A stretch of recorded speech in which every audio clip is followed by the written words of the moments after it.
Okay, you're the scientist. Bring it on. Bring it on. You accept facts and belief. I know the religious people believe, the scientist says prove. What do you believe? What do you think happens when we die? Well, so I can make some unassailable statements about what happens when you die. So you spend your life eating food. Food has a calorie content, and calorie is a source of energy. Calorie is a unit of energy.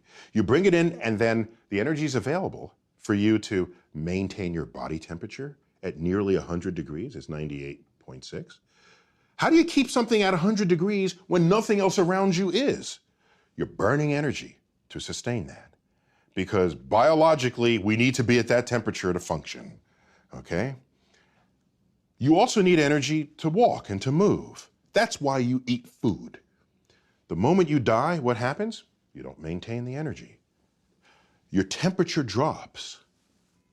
How far does it drop? To room temperature. At a funeral, in the casket, if you touch the hand of the person in the casket, your first thought is, the body's cold. No, it's not. It's room temperature. But it's cold compared to 100 degrees. They're no longer burning this energy. Okay, so now, every one of your molecules has energy within it. If you get cremated, that energy gets released in the form of heat. And you heat the air, and that air radiates to space. You get buried, which is how I want my body to be disposed of. Bury me. Bury me. Because you know why? I don't want the energy content of my body to just get radiated out into space, of no use to anybody.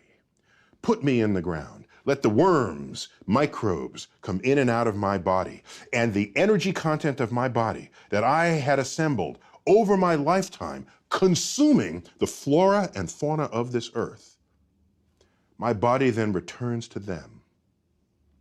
And thus is the cycle of life. I know that's going to happen because you can measure where the energy goes. And that's how I want to go out. But you're not conscious, and that's for eternity, right? Yeah, there's no evidence that I have any consciousness of anything. And by the way, is that so weird? Did you have consciousness before you were born? Were you saying, how come I'm not on Earth? My gosh, I need to be on Earth. Or where am I?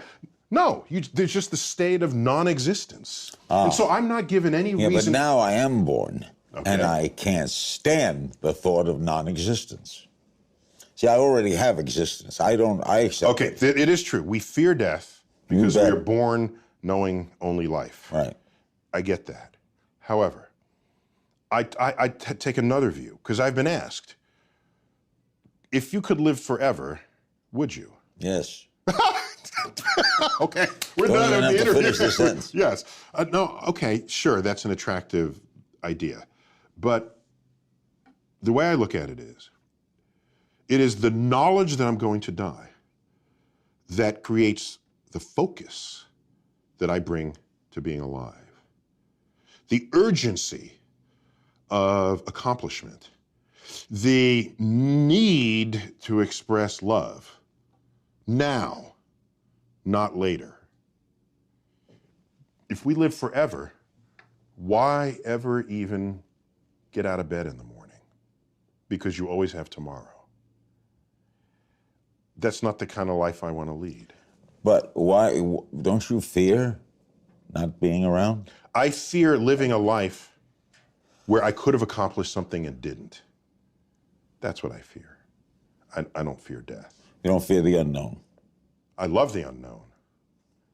I love the, you know what I want on my tombstone? My sister has this in her notes, because in case I can't tell anyone after I die. On my tombstone, a quote from Horace Mann, great educator. Be ashamed to die until you have scored some victory for humanity. That's what I want on my tombstone. But you don't fear or think about not being around? My great regret for not being around would be, it would be kind of cool to see my kids continue to grow. Don't you want to know that? Yeah, that'd be fun. I want to see what inventions would make life easier, what clever discoveries or innovations would arise out of the collective brainwork What do of you my think? species. What do you think when you see religious people, when you see popes or rabbis or people who fervently believe, the Billy Grahams of the world, who are sincere and wonderful people, Yeah, of course. who actually may be delusional that they're gone somewhere? No, they're embedded in belief systems. And what I look at is I see all the belief systems, and when you line them up, they're not really compatible with one another.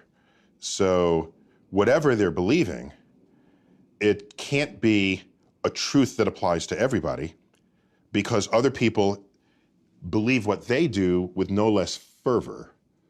And so I sit back as a person who's interested in objective truths, and I say, well, it doesn't look like that's a path towards an objective truth. So let people continue to think and say what they want.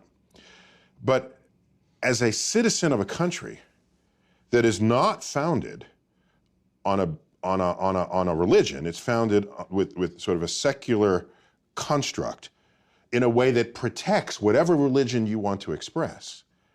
This is protected in the Constitution. The Constitution doesn't actually mention God. Right. Rather controversial in its day. And it doesn't mention God because they don't want legislation to tell you what God to worship. They knew this. They knew how governments can persecute people who had belief systems that didn't agree with the state. They knew this. So they created those freedoms. And so we have these freedoms. Go ahead. But if you're going to create legislation that has to apply to everybody, and you're now going to put your belief system into legislation, that is not a free and open democracy. And you are an amazing man.